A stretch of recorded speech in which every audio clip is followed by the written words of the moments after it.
Extremism has started to raise its head not just in the Muslim world, but in the Christian world. When you think about it, we are born to the religion. We don't select our religion. And yet, more wars have been fought in the name of religion.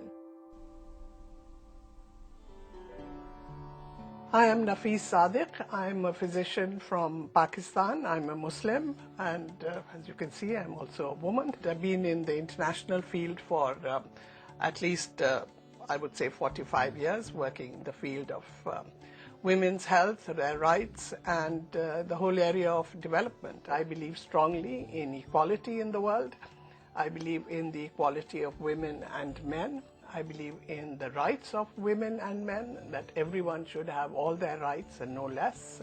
The more I reflect on this polarization between the West, so to speak, and the Muslim world, I start to think that the basis for all this is really a lack of understanding and knowledge. And we really need to give more attention to human security, to individual needs, and all members of a society must feel that they have equal access and that they will get justice, because justice and law are not necessarily the same thing.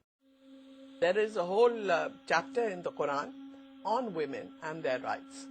And if you gave women their fundamental rights as listed in the chapter on women, which is the right to education, the right to own your property, the right to work, right to decide who you will marry, you have all your rights, because then you will exercise everything else in that context. You don't need any other rights.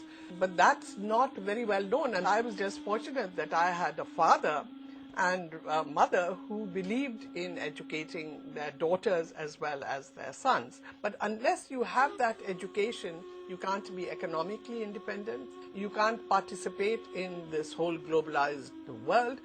You don't know your political rights, you're not going to participate in political decision making, you're told what to do and you may or may not do it, and that also by your absence you are sort of abrogating your rights. So you have to talk about education which looks at a holistic approach. I mean, it's numeracy, it's literacy, but it's also social issues, because and the social issues should not be just the religion to which you are going to be born, but also some understanding of the other religions. I think this is something that we have to push a lot more, and that exists everywhere in the world. The only religion they learn about is their own.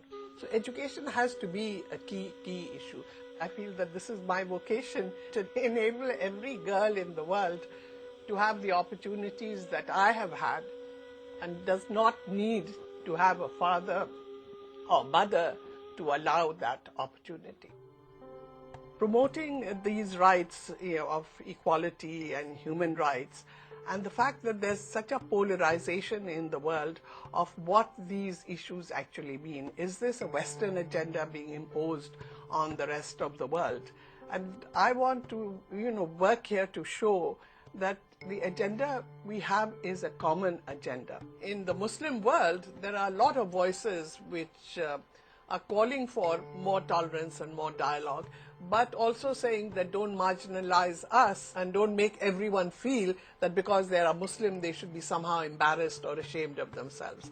And I think that's where this alliance recommendations can play a great role, because there is a need for it, and there is a felt need. There is in the public at large, in civil society, everywhere you hear this, and in the governments themselves. Therefore, the need for this alliance to be able to talk together, to discuss together, and to understand each other is never been greater.